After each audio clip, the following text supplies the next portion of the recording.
नवेम्बर 3 दानिफ्राय जानानै 11 अक्ट' नवेम्बराव 23th Bodoland Martyrs Gold Cup football championship जोलुर बादायलायनाया दिनै थुंगेबाय।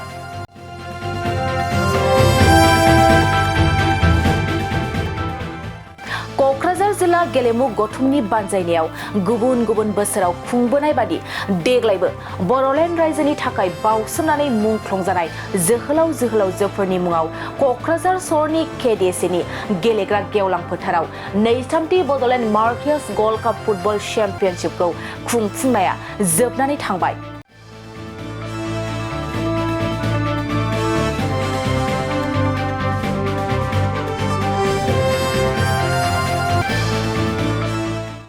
बेनिनो जोबथा जोलुर गेलेनाय एबा फाइनाल गेलेनायखौ दिनै 11 अक्ट' नवेम्बराव क'क्राझार सहरनि KDSनि गेलेग्रा गेवलां फोथाराव गाजा गोमजायै खुंफुंनाय जायो। जोबथा फाइनालखौ गेलेयो क'क्राझार बारहुंखा एसि आरो गसाइगावनि सालबागान FC बिथांमोननि गेजेरावनो जोबथा फाइनाला जायो।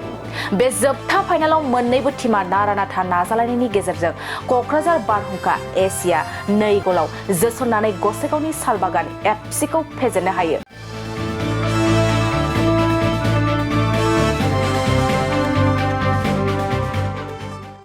क'क्राझार बारहुंखा एसिया देरहासार जानो हानानै ट्रफिजों लोगोसे नोगोद 1 लाख रां मोननो हायो।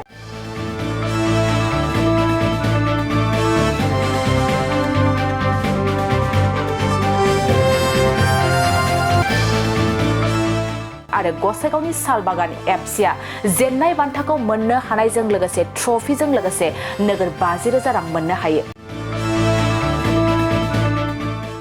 बे बादायलायनायाव साबसिन गेलेनानै मोननो हादों क'क्राझार बारहुंखा एसिनि लहित नार्जारिया ट्रफिजों लोगोसे नोगोद 5,000 आवग्रिनो हायो। बे हाबाफारियाव बिटिआरनि मावफुं सोद्रोमा दावबायसा बर' MCLA राजीव कुमार ब्रह्म, KACनि मासिगिरि हितेश्वर बर्मन, क'क्राझार जिल्ला गेलेमु गौथुमनि आफादगिरि कबि रन्जन ब्रह्म आरो जोलुर नायनो मोजां मोनग्रा ओनसोलनि रायजो राजाफ्रा बाहागो लादों। The board of thanks. Board of thanks. We thank the government of BTR for sponsoring this championship. We thank Kokrasar District our Sports honorable Association, MLA Mr. Lawrence Islari and other donors, well-wishers, medical team, doctor, nurse, attendant, and lastly all football lovers who done a great job by supporting us and rendering all possible how during the entire tournament. जोलुर बादायलायनायखौ We thank the joint director of the health services, BTR Kokrajhar, जाखांफुनाय गेलेगिरिफोरखौ जों थुलुंगा होनाय जायो आरो जोंनि मुंख्लंफोरखौ सिबिनायजों लोगोसे जोंनि गेजेराव खौसेथि बे खौसेथिखौ जोङो दिन्थिनाय जायो। आङो गोसो गोरबोजों साबायखर बावगोन क'क्राझार डिस्ट्रिक्ट स्पर्ट्स एसोसिएशन आरो एक्सबिलिटि वेलफेयार एसोसिएशन बिथांमोनखौ जोंनि मुंख्लं जोहोलावजो बिथांमोनखौ सिबिनायनि जि मोनसे हाबाफारि बे हाबाफारिखौ लानायनि थाखाय आं बिथांमोनखौ साबायखर जासिदों आरो जोंनि बिटिआर सरकारनिफ्रायबो बेबायदि गेलेनायाव जों खाबु आरो थुलुंगा होनो थाखाय जों अराय थियारि।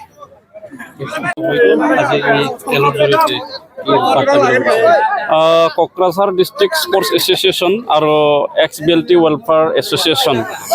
তেখেতসকলক মই আন্তৰিক ধন্যবাদ জ্ঞাপন কৰিছোঁ। বিগত দিনত বড়োলেণ্ড মুভমেণ্টত আমাৰ তৰফৰ পৰা আমাৰ পৰা শ্বহীদ হোৱা যি শ্বহীদ পৰিয়াল বা শ্বহীদসকলৰ মেমৰিত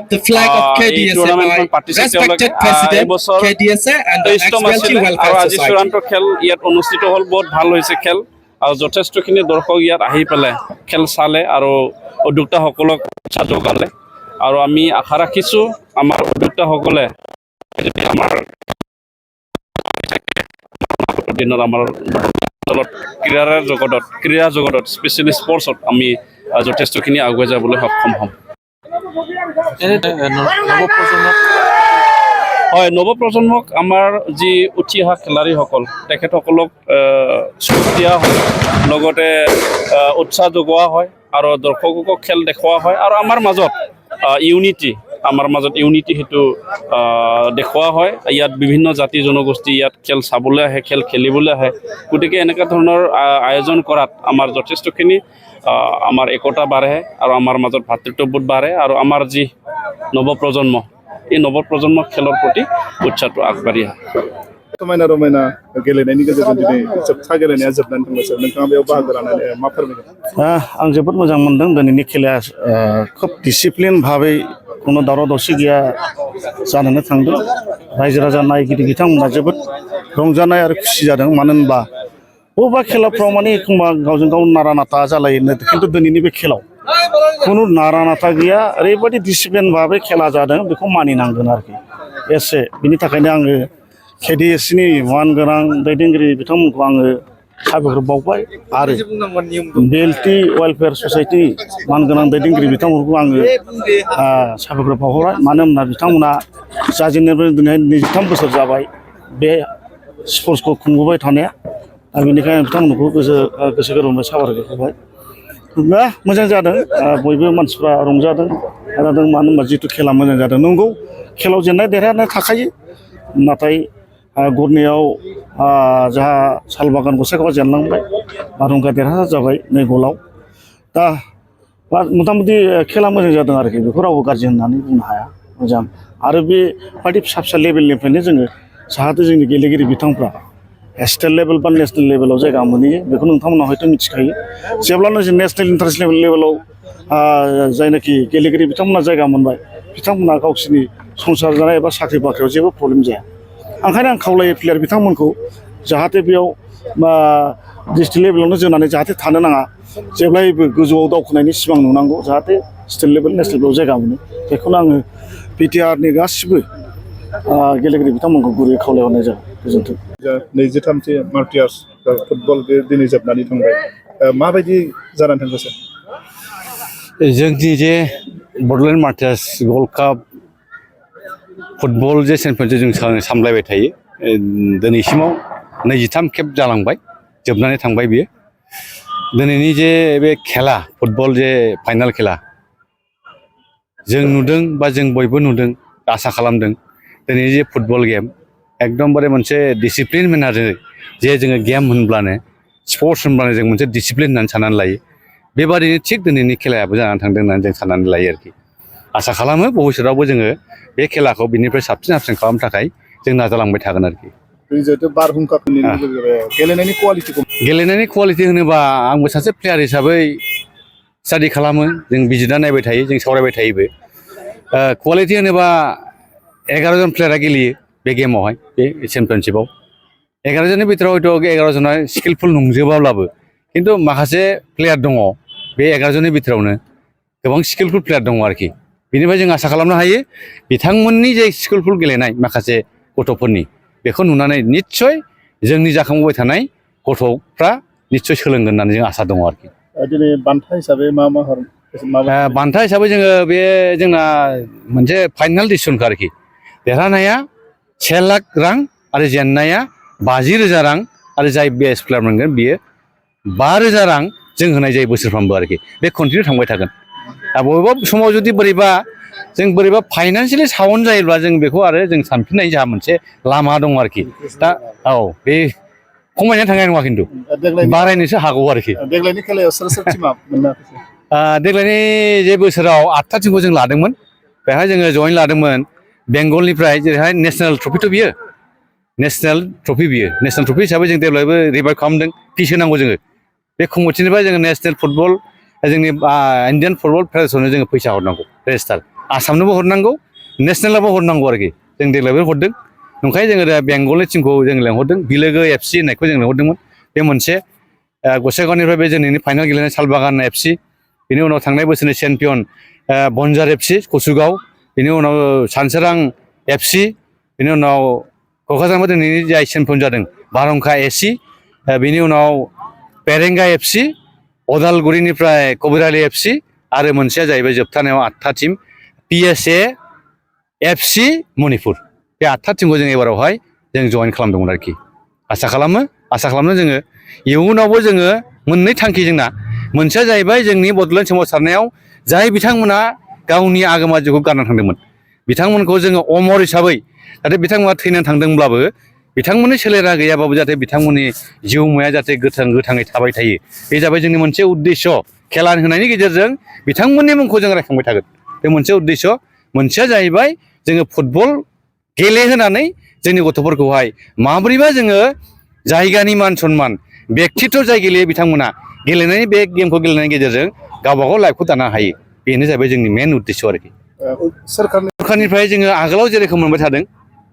मोनजेननायनिफ्राय दिनैसिम बे एखे लेभेल दंबाय थायो जोङो फुटबलाव 5 लाख मोनो जोंनि केडिएसए हिसाबै बाहाय होनाय खेला आरो भलिबलाव जों 5 लाख मोनो टटेल 10 लाख जों मोनो आरोखि दा मोनथ'वाखै मोनगोन मोनगासिनो थादों खुनु बे गेप थाङाखै आरोखि आसा खालामो गेप थांनाय नङा आरो जोङो बेखौ डिमान्डबो खालामदों हायोब्ला अननानै एसे बारायबावो आरोखि खारना जाहैबाय बियो फैसानिसो खेला बियो मोनसे नेसनेल लेभेलनि ट्रफि हिसाबै खुनु मोनसे क्लाबा बेवहाय ओरैनो गेलेफैया एग्रिमेन्टजोंसो गेलेफैयो दाम होनानैसो जाहोनांगौ लोंहोनांगौ गारि भारा ट्रेन भारा गासिबो जों होजोबनांगौ आरोखि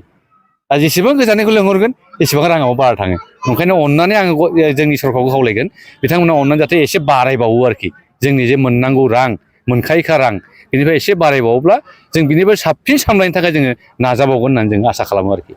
बबे टिमा बान्थाखौ मोनो दिनैनि फुटबल सालबागान एफसिया फाइनाल गेलेदोंमोन दा गसाइगाव बारहुंखा एसिया दिनैहाय सालबागान एफसि गसाइगावखौहाय 2-0 गलाव गेलेनानै देरहासार जानो हाबाय এটি বিশেষ বিজ্ঞাপন বাজাজ বাইক ক্ৰয় কৰিব বিচৰা ইচ্ছুক গ্ৰাহকসকলৰ বাবে এটা ভাল খবৰ কোকৰাঝাৰ চহৰত থকা ডাউহাৰু অটো এজেন্সিয়ে festival loan and exchange offer দি আছে